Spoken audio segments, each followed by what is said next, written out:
The Mysterious Benedict Society is a show based on a novel and it stars Tony Hale, Kirsten Schaal, am I pronouncing that right? Not sure, among others, and is about a bunch of recruited orphans who go on a mission to uncover a secret mastermind who is causing fear and chaos, and that is enough information because these are my spoiler-free thoughts. I'm not even going to talk about an important reveal that was put in the trailer, though seriously it's a cool surprise in the show. I don't know why they did that, but moving on. I didn't hear much talk about it and I had no idea what to expect really. This show was first set to come out on Hulu, but apparently Disney had enough confidence in the show to make it a Disney Plus original, so this might be a good sign for this show. It looks like a series of unfortunate events meets Wes Anderson, so that's interesting. And the first 2 episodes are, interesting. Hi fellow Disney Plus watchers, this is Thoughts After a Disney Plus Watch, where we review everything new Disney Plus coming out, and I'm glad you're watching. Yeah, stylistically, this show is a win. Much love and care was put into all the sets and costumes. Really, chops to the costume designer in particular. The whole style and feel of this show reminded me a lot of The Life Aquatic with Steve Zissou, well, Wes Anderson in general, but especially that movie. Charlie and the Chocolate Factory, some rooms and hallways just reminded me of that world, and the lead character, Miss Benedict, was also quite like a Willy Wonka in the context of the show, and A Series of Unfortunate Events was kind of reminiscent, but that last one is kind of a cheat, as that show is also about a small group of riddle-solving orphans. So like in terms of sets and costumes, a big win, feels inspired. I mean, it's of course inspired by the original young adult novel too, but I haven't read that book, so I can't make the comparison, to be honest. The camera work is really great. It actually is quite inventive. It moves a lot through rooms and hallways, and always seems to use very wide lenses to capture the whole room, which is admirable because the show needed to prepare sets and everything very carefully and consciously. The show uses inventive little style choices, like doing a 4:3 aspect ratio whenever there is a flashback. These frames looked so good. I kind of wish the creators of the show went for a 4:3 aspect ratio for the show in general to make it feel even more authentic. And whenever it's needed, there's the use of little animations or text coming into the screen. Those little touches to up the storytelling.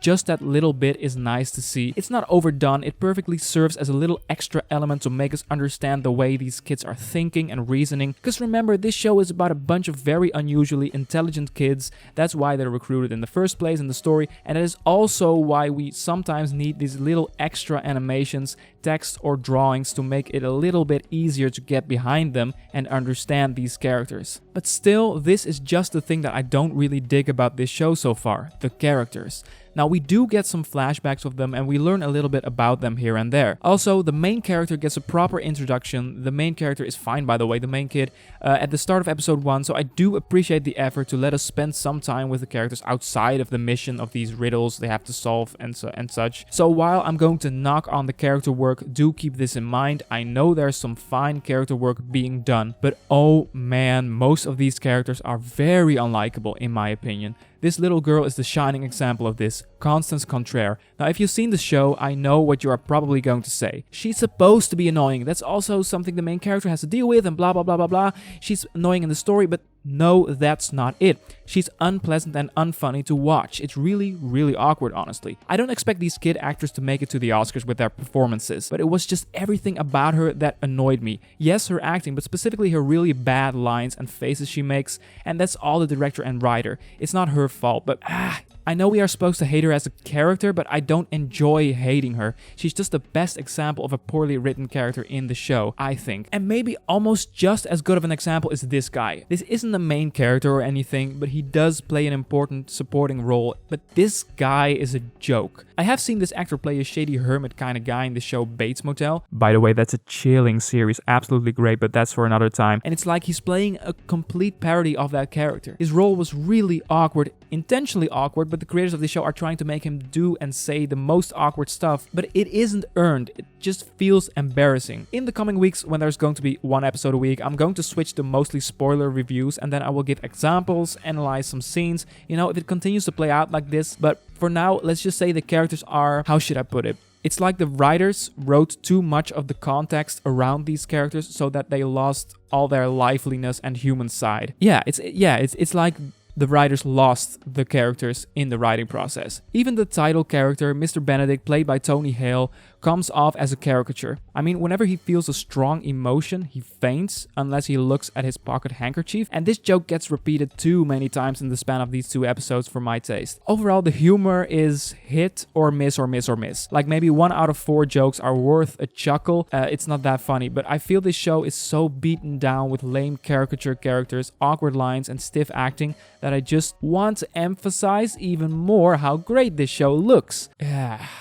We have to hold on to that. And one thing I admired is that I felt like the show did have something to say about the big influence of media and the effect on children, the danger of cults and controlling societies by spreading fear and division. Yeah, don't worry, it is a kid's show. But it's nice for this show to hint at certain social commentary that's perfectly naturally part of the story. I will dive into it way more in the coming spoiler reviews, I imagine. Would I recommend it? Right now, I would say no. Although we got ourselves a big hook at the end of episode 2, that's been spoiled in the trailer, so whatever. So the story, which is fine in and of itself and does contain some nice social commentary, could become much better. It could. And this could overrule my really discontent feeling about all these characters, which are so unlikable to me, that maybe, just maybe, I'm going to like this show by the end of it. Watch it if you're curious and don't have anything else to watch, for sure, but not a go see it right now recommendation. Thank you so much for watching. If you're new and one that can't get enough Disney Plus, this is the only channel that's specifically and absolutely only Disney Plus thoughts and reviews. Episode per episode, we all watch together, you'll have an idea on what to expect. Click that button and that bell if you want to follow along in the future. Thank you so much. I'm thinking about wrapping this up. Did you like this video? Then all it takes is to click that blue little hand down there. Thanks. I will be back with a new episode next Friday, and of course the Bad Batch and Loki are running on Disney Plus, so expect my thoughts on that very soon, and let me know in the comments what you thought of the premiere. For now, have a wonderful day and see ya!